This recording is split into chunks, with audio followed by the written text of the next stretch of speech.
Baby হওয়ার পর হয়তো একজন মেয়ের পুরো জীবনটাই বদলে যায়। নিজের ঘুম, নিজের সময়, নিজের স্বপ্ন সবকিছুই যেন নতুন করে সাজাতে হয়। তবুও কত সহজে, কত ভালোবাসা দিয়ে মেয়েরা সবকিছু মেনে নেয়। কারণ সন্তানের হাসি সুখ মায়েদের জীবনের সবচেয়ে বড় পাওয়া। সন্তানই মায়ের পৃথিবী।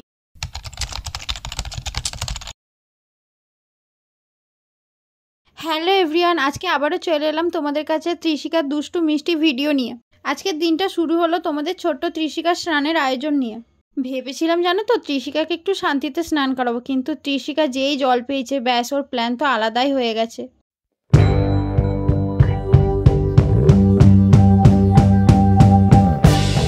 ত্রিশিকা কিন্তু খুব জল ভালোবাসে, ওই জন্য দেখো জলে বসাতেই শুরু হয়ে গেছে ওর জল ঘাটা। আমি আবার একটু গোলাপের পাপড়িও ছড়িয়ে দিয়েছিলাম, সেইগুলো দেখেই ত্রিশিকা তুলে খেতে যাচ্ছে। ত্রিশিকাকে না বেশিক্ষণ জল ঘাটতে দিইনি, তড়িঘড়ি করেই স্নানটা সেরে নিলাম। যেহেতু এখন বর্ষাকাল না, ওয়েদার চেঞ্জ হচ্ছে, ওই জন্য আমি ভাবলাম বেশিক্ষণ জলে বসিয়ে রাখলে ওর যদি আবার শরীরটা খারাপ করে। আর বাচ্চাদের না একবার যদি ঠান্ডা লাগে ব্যাস সেটা আর কমতেই চায় না। আজকে যেহেতু হালকা রোদ উঠেছিল তাই ভাবলাম মুখের শ্যাম্পুটা করিয়েই নেওয়া যাক। এখন এই বৃষ্টি বৃষ্টি ওয়েদারের জন্য না ওকে একটু ভালো করে স্নানও করাতে পারছিলাম না। আর এই ওয়েদারে বাচ্চাদের সর্দি কাশি জ্বর হতেই আছে। এইখানে দেখো ত্রিশিকার সাথে আমি একটু খেলে নিচ্ছিলাম। আর তোমাদের ত্রিশিকার শ্যাম্পুর বোতলটাও মুখে নেওয়া চাই। এদিকে ত্রিশিকাকে স্নান করানো অতও সোজা না। ওকে স্নান করাতে গিয়ে আমারও আরেকবার স্নান হয়ে গেছে। ত্রিশিকা যত বড় হচ্ছে ওর দুষ্টুমিগুলোও বেড়ে চলেছে। এদিকে দেখো কিছুতেই ও উঠবে না, ওখানে আবার ও জল ঘাটবে। জোর করে ওকে নামালাম, কিন্তু কিছুতেই ও ঘরে যাবে না, ও ছাদেই থাকবে।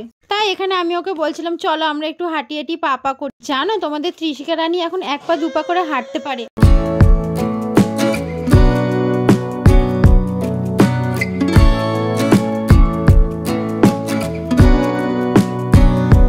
এখানে তো কোনো রকম জোর করে ওকে ঘরে নিয়ে আসা হয়েছে, কিন্তু ঘরে নিয়ে এসে পড়েছি এক বিপদে, কিছুতেই ওকে জামা পরাতে পারছি না।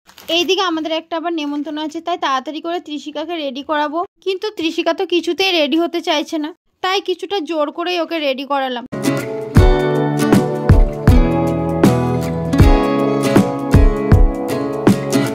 আজকে আমাদের পাড়াতে ত্রিশিকার একটা মামির স্বাদের অনুষ্ঠান, সেখানেই যাবো, তাই ওকে আগে রেডি করালাম। তারপরে ভাবলাম আমি রেডি হব, কিন্তু ওকে রেডি করাতে এত কষ্ট।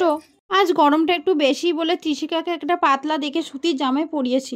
আর এদিকে আমি ওর চুল বেঁধে দিচ্ছিলাম, কিন্তু ত্রিশিকা তো কিছুতেই চুল বাঁধবে না। 3 থেকে 4 বার ওর চুলটা খুলেছি আর বেঁধেছি। এদিকে পাশে ওর পাপা শুয়ে আছে, ওর পাপা বললো ওর ছোট ছোট ক্লিপগুলো আছে সেগুলো লাগিয়ে দাও, তাই আমি ওর ছোট ছোট ক্লিপগুলো লাগিয়ে দিচ্ছি। এই ছোট্ট ত্রিশিকার স্নান করা আর রেডি হওয়ার ভিডিওটা তোমাদের কেমন লাগলো প্লিজ জানিও। নেক্সট পার্টে জানাবো ত্রিশিকা ওর মামির সাথে গিয়ে কেমন মজা করলো।